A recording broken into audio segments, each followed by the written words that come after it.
ევროპაში ძალიან ფართი სპექტრით გამოიყენება გერიატრიაში და ამას აქტიურად უწევენ პროპაგანდას.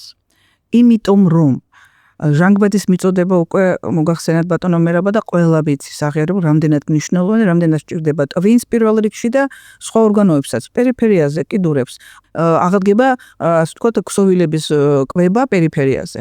ეს არის აი ვთქვათ დიაბეტიანი ავადმყოფობისთვის არა, როცა ერთი აღნიშნა რომ შეიძლება შაქრის ვთქვათ კორექციაც წავიდეს რაღაცა ხარისხში, მაგრამ მთავარს მე აღნიშნავდი იმას, რომ მეორადი გართულებები დიაბეტიან ავადმყოფებში, რაც მიმდინარეობს ნეიროანგიოპათიები.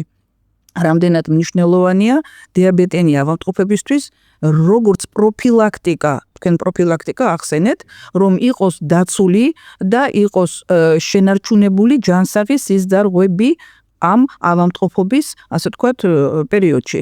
პროფილაქტიკის სახით წელიწადში 2 ჯერ მაინც, 3 ჯერ თუ არა, რომ ჩაიტარონ ასეთი პროფილაქტიკური კურსი.